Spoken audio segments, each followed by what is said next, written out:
Is Ukraine next on the ceasefire agenda? After President Trump secured a cessation of hostilities for Israel and Hamas, Kiev hopes Ukraine is the next priority. But with several failed attempts on the table, are Kiev and Moscow finally ready to negotiate an end to the war? I'm Andrea Sankin. Today's Newsmaker is the war in Ukraine.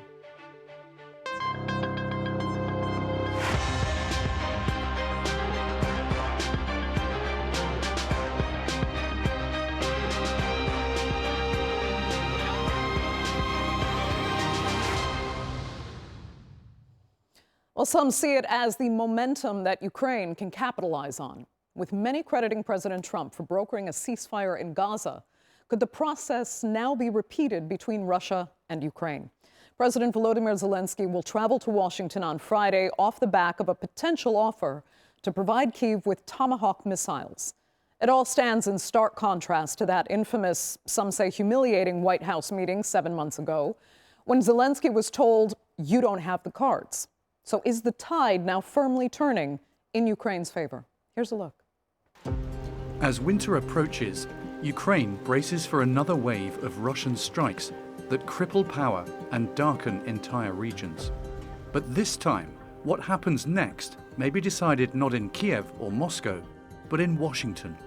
President Donald Trump is weighing whether to arm Ukraine with Tomahawk missiles, long-range precision weapons that could reach deep into Russian territory. For some, it's a deterrent. For others, a spark that could set off a larger fire. Trump says the decision goes beyond military aid. It's about how far he's willing to go with Putin. I had a very good relationship with Vladimir Putin, but he just doesn't want to end that war. And I think it's making him look very bad. He could end it. He could end it quickly. And I have to tell you, I give credit, because who would think that Ukraine could have fought Russia for 4 years to essentially a standstill? While Washington debates whether to arm Ukraine, allies in Brussels are working to close their own gaps in defense. NATO leaders met on Wednesday to reinforce Ukraine's defenses after a wave of Russian drone incursions across Europe. Secretary General Mark Rutte says the focus is on coordination and on a new initiative known as the Prioritized Ukraine Requirements List, a joint US-led plan to fund and deliver weapons from Allied stockpiles. The talks in Brussels echo across Ukraine, where civilians brace for more blackouts as Russian strikes again target critical infrastructure. We are ready for anything, but we are not used to it. Why? Because it's impossible to get used to this. It's impossible to get used to the shelling. We live each day as if it's our last, because we don't know if we will wake up in the morning. It's hardest for us when we think about the children, because they don't deserve this. There are children who have never lived a day without war. But Ukraine is also striking back. In recent months, its drones and missiles have hit oil depots and refineries inside Russia, triggering fuel shortages and long lines at petrol stations. Moscow accuses Washington of helping target the sites, a claim US officials deny. President Volodymyr Zelenskyy will fly to Washington on Friday. His delegation, led by Prime Minister Yulia Sviridenko, is pushing for energy support, defense deals, and sanctions coordination ahead of his meeting. I will have a meeting with some companies, because there are some needs, what we need now, because of different format of attacks, even not those attacks which Russia already did. Yes, but we have to prepare in any case. As Washington weighs its choices and Europe redefines its defenses, the next turn of this war may be decided not by fire on the front line, but by the politics shaping both sides. Well, joining me now to discuss whether an end to the war in Ukraine is in sight are from New York, Russia's first deputy permanent representative to the United Nations, Dmitry Polyansky. From Kiev, International Outreach Department head at Ukraine Crisis Media Center, Tetiana Ogarkova. And from Washington, president of the Delphi Global Research Center and retired U.S. Army Colonel Robert Hamilton. Thank you all so much for being with me. Dmitry, I'll start with you. You know, we've seen, I guess, the momentum change repeatedly, really, since the Trump administration took office. Sometimes it seems firmly in Moscow's corner, arguably as it did in Alaska, only to switch to Ukraine, where it feels it is now, with President Zelenskyy heading to the White House. So instead of saying Ukraine holds no cards, President Trump is actually repeating that Russia's economy is nearing collapse, and it's Russia that's more or less at the mercy of some sort of negotiations going forward. So is Moscow in a much different position than it was even a few months ago, or at least feeling some pressure? Well, I don't know who has President Trump's ear right now, but this man or woman, of course, gives him wrong information. And we have repeatedly heard that our economy is in tatters and that we are on the brink of collapse. But it's enough to come to Moscow and to see with your own eyes that the economy is booming and that the sanctions have failed, for sure. And I think that President Trump is aware of this. It's very hard to guess what is now the new change of mind in Washington. This is a very mercurial administration, but we know that, of course, President Trump is president of the United States. He's not president of Russia or of the Ukraine. So he has, first and foremost on the mind, American interests. We have Russian interests. Ukrainians have Ukrainian interests, at least those who are elected in a normal way.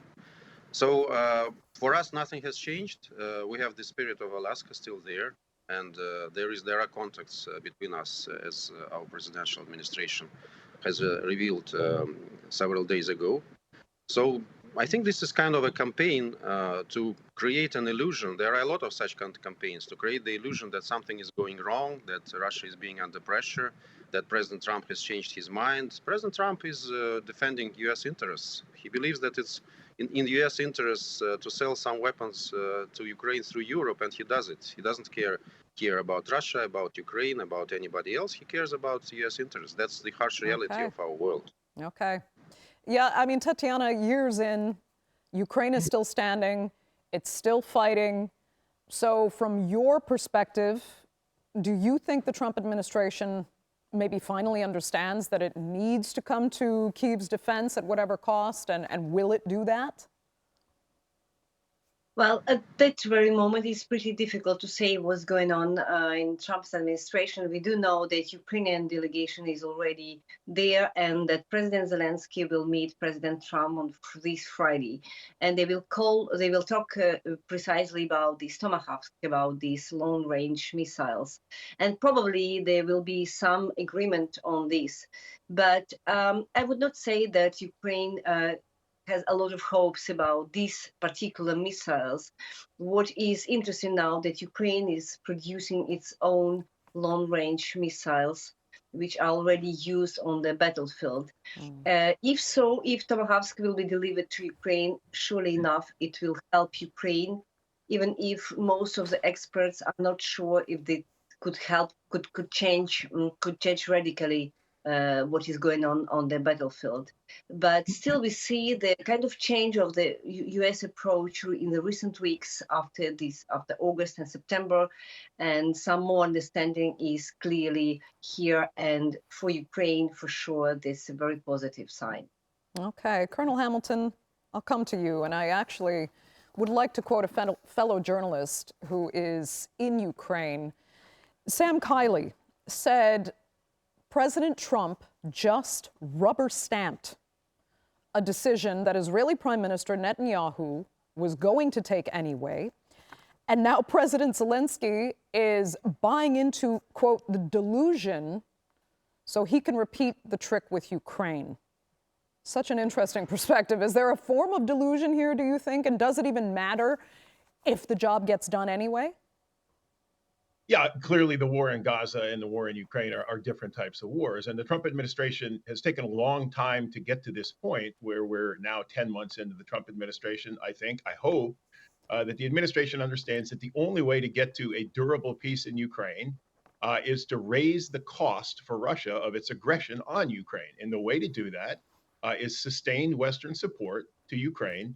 Tomahawks are part of that. They're not a game changer. Nothing we have given Ukrainians in the context of the total war has been a game changer, or really would be. So Tomahawks will increase the cost for Russia, will cause Russia to have to defend things that it doesn't really have to defend now in terms of air defense. And it will marginally probably increase Ukraine's capabilities. But as Tatiana mentioned, the Ukrainians have their own cruise missile, the Flamingo. The Russians have the Kaliber. So cruise missiles have been on the battlefield for a long time. The question, I think, is how many Tomahawks can the U.S. give Ukraine? Are there going to be restrictions on the types of targets they can hit? The problem on the U.S. side is the production rates of the Tomahawk are still at peacetime rates. They're 20, 30, 40 a year, whereas Russia and Ukraine are producing that many Kalibers and Flamingos a month. So this is not an easy war to end. It's in many ways, Trump found that out in Alaska, right? I think Trump thought if he got in a room with Putin, they could hammer out a deal. This is a different war. The U.S. doesn't have the leverage it has over Israel, over, frankly, either Russia or Ukraine. So this is going to be a different war to end. Okay. Dmitry, are those Tomahawk missiles just an empty threat as far as Russia is concerned? Because they can only be used with help from the United States, and that would put the United States firmly in the war, risking Russia's retaliation. I think you yourself said what's the main danger of Tomahawks here. It's not the danger to Russia. It's not a game changer. It's not a Wunderwaffe, as the previous speakers rightly said. Absolutely. It will be a change in the way that it's for the first time that Americans in the Trump administration will push a button when this missile is being launched. And we all know that it can't be done by Ukrainians. They don't have infrastructure. So there will be American specialists, and there will be a decision from Washington. And Trump administration so far has criticized Biden for this war. So from this moment, it will become Trump's war, not only Biden's war, but Trump's war as well. The second issue is that it will, of course, bring our relations with the United States to a very low level, because we know that Tomahawk theoretically are capable of carrying nuclear warheads. And it's impossible to distinguish whether they are armed with nuclear arms or not. That's why, according to our protocol, any launch of Tomahawks will be viewed as a launch of a nuclear weapon towards Russia, with all the necessary consequences according to our nuclear doctrine. That's why this missile is potentially very dangerous for Russia-US relations, but it will not, of course, make any changes for Ukraine on the battlefield. Ukraine is losing, and it will not change. It's interesting, your words actually very diplomatically match the Belarusian President Alexander Lukashenko, who said that gifting Tomahawk missiles to Ukraine could lead to nuclear war. Straightforward. Yes, that's possible. Yeah. That's possible. Let me ask Tatiana then, because we're hearing, Russia says it's winning, and they don't seem very worried either about their economy or any threats that Ukraine might receive more missiles to use against Russian interests. So where does that leave Ukraine in respect to how vulnerable it is going into winter? And is Russia trying to seize on that timing by aggressively attacking specifically energy infrastructure? Well, I would not agree that Russia is in a way winning this war, because we do know Russia's objectives in this war. They were clearly pronounced by Vladimir Putin almost 4 years ago. So they wanted to be here in Kiev, from the city from I'm talking to you today.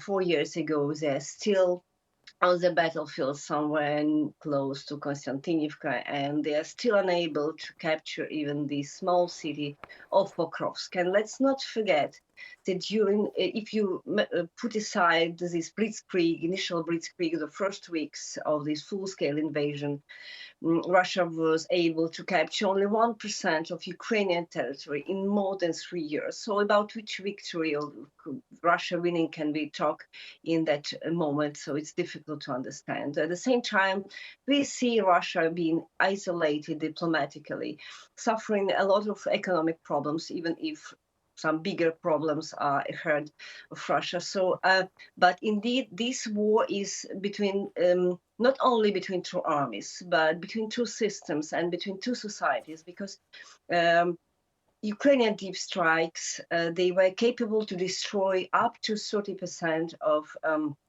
Russian petrol infrastructure just in terms of weeks. But at the same time, Russian deep strikes against our Ukrainian territory were also able to damage a lot of electric infrastructure and also gas infrastructure.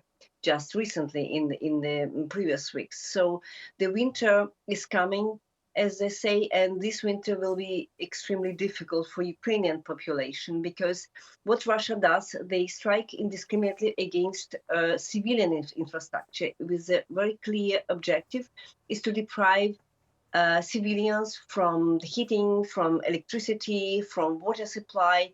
Just so this is a genocide. So genocide. This is the tentative. The objective is to make people, to make Ukrainians leave the country, immigrate abroad, create problems on the European continent. So, but contrary to what Russia does on the Ukrainian territory, our deep strikes, they're targeted against military infrastructure and against petrol infrastructure, which is nourishing this Russian army, because we do know that Russia does not mobilize people to this army, but they pay a lot of money, and they're hiring this army of people, mercenaries, people who will fight for a lot of money. So in order to stop them, but at least to weaken this army, we have to strike what is the basis of the war machine. Okay. Colonel Hamilton, I want to change tack just for 1 second, because in a couple days, all eyes are going to be on the United States and President Zelensky's visit again to the White House. I have to ask, from the U.S. perspective and how they're seeing President Trump right now, are Americans happy that foreign affairs are indeed President Trump's focus at the moment? I mean, you have a government shutdown underway. Thousands of people are out of work or aren't getting paid. Is it okay to hear about him brokering ceasefire deals outside the country, and will he continue going with this kind of momentum with what's happening domestically?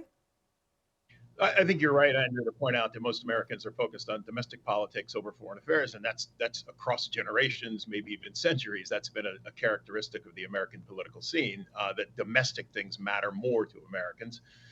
But foreign affairs, when they do assert themselves, and I think they are now, we Americans tend to pay attention. So I think Trump is rightly being credited, the Trump administration, for helping broker the ceasefire in Gaza. The question is, does it hold, right? It's going to take sustained attention by the administration to ensure that that war doesn't start again. And now the administration is pursuing again, for the third or fourth time since it took office in January, an effort to bring peace to Ukraine. So again, it's harder.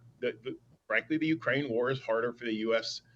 To take a large role in stopping than it was the war in Gaza was, because of the leverage that the U.S. has over Israel, which the Trump administration finally decided to use to bring Israel to a peace agreement in a fashion that matters.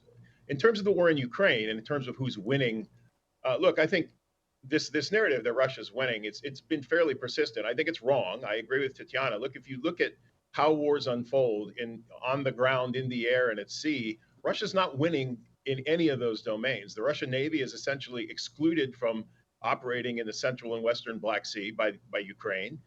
The Russian Air Force cannot fly over Ukrainian-controlled territory. It launches missiles, as Tatiana said, not even indiscriminately. It launches missiles intentionally at civilian targets. It uses war crimes as an instrument of its strategy in Ukraine to try to terrorize Ukraine into giving up.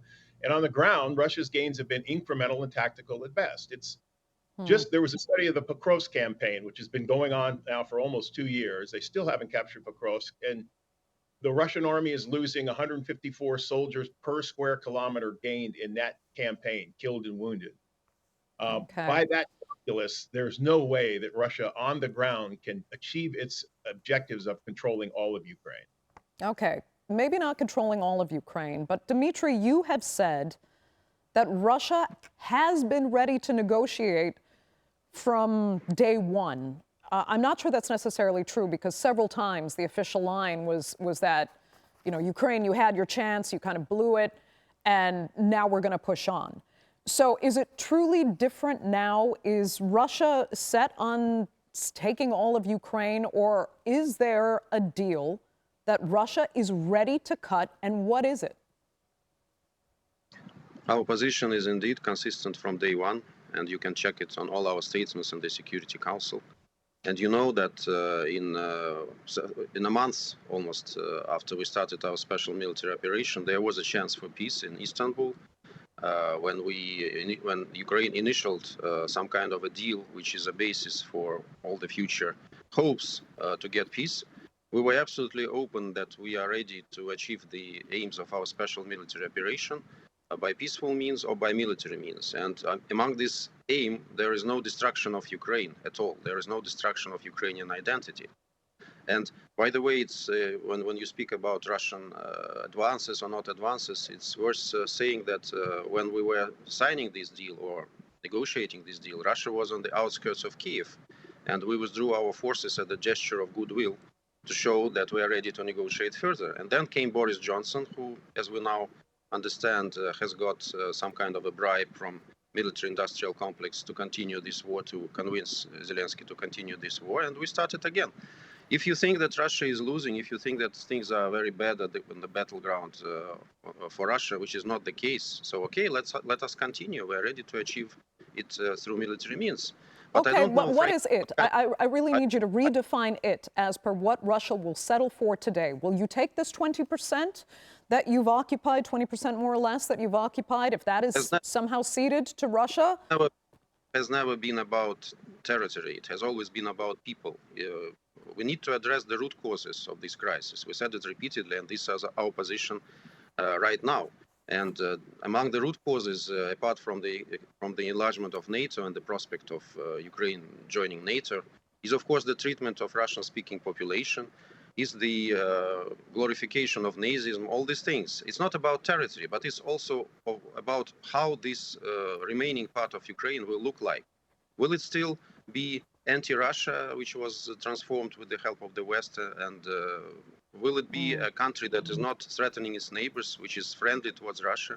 This is a big question. I don't think we can settle us with the fact that there will be this hornet's nest at our borders, and we will tolerate it. That's not a solution, and President Trump knows it perfectly.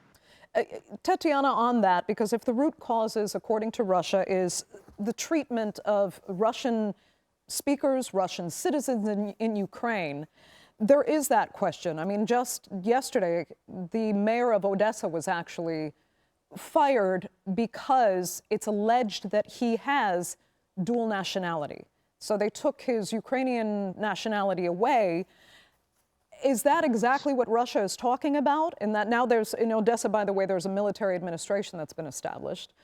Is that what Russia's talking about? And is that now a provocation that maybe wasn't needed at this time, given the conditions going into potentially negotiations for a ceasefire? Well, I would distinguish two separate things. When all these ideas of Russian propaganda we've just heard about Russian speaking, about the Nazi regime, and all these lies, we are frankly sick and tired of this. For 4 years, they repeat the same thing about root causes. All this is a complete lie about NATO threatening Russia. So, and all these things. The case of Odessa mayor is pretty different because it is not clear up to the moment when we speak what is really the reason, but official reason is that he had Russian citizenship. And what we know from we visited Odessa many times, and what we do know about this mayor is a lot of cases about corruption, about a lot of pro-Russian politics during decades, not only right now. Big question why it's happening right now, but in any case, during the war, in any case, it's pretty dangerous to have somebody who has Russian citizenship and who is a mayor of one of the key cities on the Black Sea, because Odessa is a very important city in the Ukrainian defense in the south. So, but the inquiry is still ongoing, so we will be able to know more details in coming days, we hope. Let me just ask you very quickly, if in negotiations it is brought up, the issue of dual nationality, which for many Ukrainians is incredibly important because they feel they are both. Will Ukraine be okay with that? If peace is secured, will Russians and Ukrainians be allowed both to have dual nationality? Well, let's go back to what Constitution says. For that very moment, Ukraine does not allow any dual citizenships. I mean, not only with Russia, but with any other country. There are still some cases of people having two passports, but we do not have this problem. This is not real. I mean, real people. I mean, they don't have Russian passports apart from occupied territories. And the real issue here is to talk about how Russia is using occupation to transform Ukrainians into Russians and how it denies access to medical care, to health, to education for people who don't have Russian passports. So this is forced passportization, which is happening starting from 2014, because the war started, if you remember, in 2014. And this is about Crimea and about Donbass, and a lot of people, dozens of thousands of Ukrainians had already Russian passports. But not because it was a choice, but because they were forced to do so. Tatiana, so much more to discuss, but unfortunately we are completely out of time for this edition. I'd really like to thank all three of you so much for being with me, and we'll rejoin the three of you again at a further later date. But for now, thank you, panelists, and thanks to our viewers for joining us. Remember, you can follow us on social media, and do be sure to subscribe to our YouTube channel. I'm Andrea Sankey. We'll see you next time.